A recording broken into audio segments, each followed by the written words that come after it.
ಇನ್ನು commercial cylinder ಪೂರೈಕೆ ಸಂಖ್ಯೆಯಲ್ಲಿ ಹೆಚ್ಚಳ ಆಗಿದೆ.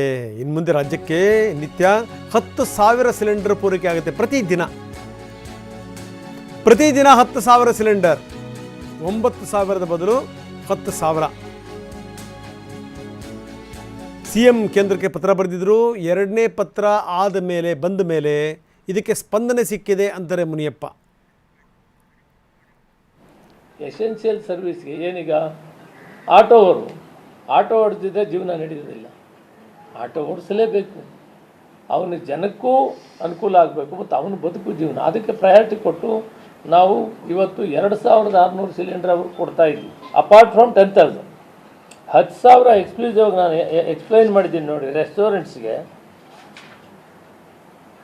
ಹೋಟೆಲ್ಸ್ಗೆ, ಧಾಬಾಸ್ಗೆ, ಇಂಡಸ್ಟ್ರಿಯಲ್ ಕ್ಯಾಂಟೀನ್ಗೆ, ಫುಡ್ ಪ್ರೊಸೆಸಿಂಗ್ ಇಂಡಸ್ಟ್ರಿಗೆ, KMF, ನಂದಿನಿ ಡೈರೀಸ್ಗೆ, Indira canteen, community kitchens, PGs, ಹೊರಗಡೆಯಿಂದ ಬಂದು ಎಲ್ಲೋ ಸ್ಥಳ ಮಾಡಿಕೊಂಡು ಜೀವನ ಮಾಡ್ತಾ ಇದ್ದಾರೆ ಅಂಥವ್ರಿಗೆ ಕೆಲಸ ಮಾಡ್ತಾ ಇರ್ತಾರೆ. ಅವ್ರಿಗೆ ಮನೆ ಇರಲ್ಲ, ಎಲ್ಲೋ ಬಾಡಿಗೆ ಮಾಡಿ ಜೀವನ ನಡೆಸಬೇಕಾಗ್ತದೆ. ಕ್ಯಾಂಟೀನ್ಸ್ಗೆ, ಸ್ಪೋರ್ಟ್ಸ್ ಹಾಸ್ಟೆಲ್ಸ್ ಆ್ಯಂಡ್ ಫೆಸಿಲಿಟಿ, ಇದಕ್ಕೆ 10,000 ಕೊಡ್ತಿದ್ವಿ. 1,000 ಇದ್ದಿದ್ದು ನಿಜ, ನಾನು 1,000 ಕೊಡೋಕ್ಕೆ ಹೋಗಲಿಲ್ಲ. ನಾನೇನು ಹೇಳಿದೆ ಭಟ್ರಿಗೆ ಮತ್ತು ಶ್ಯಾಮರಾಜ್ಗೆ, ಒಂದು ವಾರ ತಡೀರಿ, 1,000 ಯಾರಿಗೂ ಹಂಚ್ಕೊಳಕ್ಕಾಗಲ್ಲ.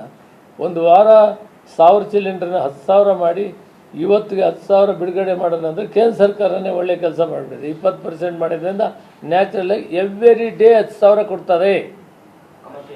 ಕಮರ್ಷಿಯಲ್ಗೆ ಪ್ರತಿದಿನ ಕೂಡ. ವಿಧಾನ ಪರಿಷತ್ನಲ್ಲೂ ಕೂಡ ಮುನಿಯಪ್ಪ ಇದಕ್ಕೆ ಸಂಬಂಧಪಟ್ಟಂಗೆ ಮಾತಾಡಿದ್ರು. ಹಲವಾರು ವಿವರಗಳನ್ನು ಕೊಟ್ಟರು. ಅದರಲ್ಲೂ ಕಮರ್ಷಿಯಲ್ ಸಿಲಿಂಡರ್ ಬಳಕೆದಾರರು ಯಾವಾಗ ನೋಂದಣಿ ಮಾಡಬೇಕು, ಏನು ಎತ್ತ, ಅದೆಲ್ಲದರ ಬಗ್ಗೆಯೂ ಕೂಡ ಮುನಿಯಪ್ಪ ಮಾತಾಡಿದ್ದಾರೆ.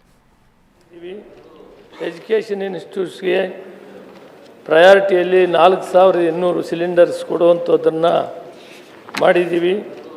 Government PSC, canteens, airport, railway, bus ಸ್ಟೇಷನ್ಸ್ಗೆ 1,200 cylinder, restaurants, dhabas, hotels, industrial canteen, food processing industry, Nandini, Indira canteen, dairy ಮತ್ತು ಕಾರ್ಪೊರೇಟ್ ಸ್ಪೋರ್ಟ್ಸ್ ಹಾಸ್ಟೆಲ್ ಫೆಸಿಲಿಟೀಸ್ಗೆ ಸುಮಾರು 10,000 ಸಿಲಿಂಡರ್ನ ಹೋಟ್ಲಿಗೆ ಸೇರಿ, ಹೋಟ್ಲಿಗೆ ನಾವು 1,000 ಇಟ್ಟಿದ್ವಿ, ಅದು ಉಪಯೋಗ ಆಗ್ತಾ ಇರಲಿಲ್ಲ. 10,000 ಸಿಲಿಂಡರ್ ಅಂದರೆ ನಿಯರ್ಲಿ 20% ಅವರು ದಿನ ಉಪಯೋಗಿಸೋ ಕಮರ್ಷಿಯಲ್ ಸಿಲಿಂಡರ್ಸಲ್ಲಿ 20% ಕೊಡೋದಕ್ಕೆ ಅವಕಾಶ ಮಾಡಿಕೊಟ್ಟಿದ್ದಾರೆ. ಸೀಡ್ಸ್ ಪ್ರೊಸೆಸಿಂಗು, ಅಗ್ರಿಕಲ್ಚರ್, ಅಲೈಡ್ ಆ್ಯಕ್ಟಿವಿಟೀಸ್ಗೆ, ಫಾರ್ಮಾಸ್ಯೂಟಿಕಲ್ ಆ್ಯಕ್ಟಿವಿಟೀಸ್ಗೆ, ಇವೆಲ್ಲಕ್ಕೂ ಕೂಡ 500 ಸಿಲಿಂಡರ್ನ ಪ್ರತಿದಿನ ಕೊಡೋದಕ್ಕೆ. ಇದೆಲ್ಲ ಪ್ರತಿದಿನ ನಾನು ಹೇಳ್ತಾ ಇದ್ದೀನಿ. ಅದರ್ ಆ್ಯಕ್ಟಿವಿಟೀಸ್, ಎಮರ್ಜೆನ್ಸಿ ಏನಾದರೂ ಒಂದು ಕಾರ್ಯಕ್ರಮಗಳಿರ್ತವೆ ಅಂಥೋದಕ್ಕೆ 205 ರಿಸರ್ವ್ ಇಟ್ಕೊಂಡಿದ್ದೀವಿ.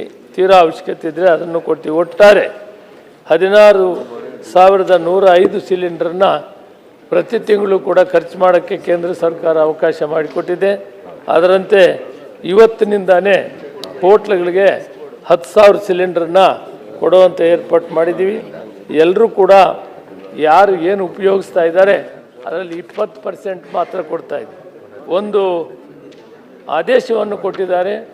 ಯಾರು ರಿಜಿಸ್ಟರ್ಡ್ ಸಂಸ್ಥೆಗಳಿರ್ತವೆ ಪ್ರತಿಯೊಬ್ಬರೂ ಕೂಡ ಗೈಲ್ ಅಥಾರಿಟಿ ಆಫ್ ಇಂಡಿಯಾನಲ್ಲಿ ಅವರ ನೋಂದಾವಣಿ ಮಾಡ್ಕೋಬೇಕು.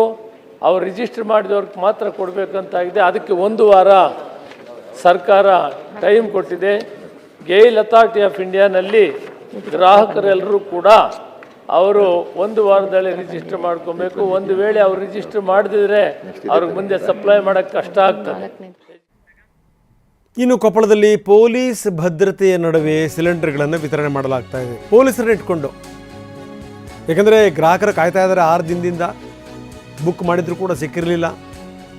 ಏಜೆನ್ಸಿ ಮುಂದೆನೇ ಗಿಲಿಂಡರ್ ಎಲ್ಲ ಇಟ್ಟು ಕಾಯ್ತಾಯಿದ್ರು. ಗಲಾಟೆ ಆಗ್ಬಿಟ್ಟತ್ತು ಅಂಥೇಳಿ ಪೊಲೀಸರನ್ನು ನಿಯೋಜಿಸಲಾಗಿದೆ. ಪೊಲೀಸ್ ಭದ್ರತೆಯಲ್ಲಿ ಗ್ರಾಹಕರು ಸಿಲಿಂಡರ್ನ ಪಡಿತಾ ಇದ್ದಾರೆ. ನೋಡಿ, ತೋರಿಸ್ತಾ ಇದ್ದೀವಿ.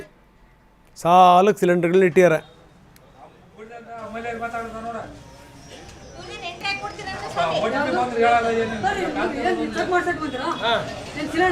ಸಿಲಿಂಡರ್ ತಂದಿಲ್ಲ.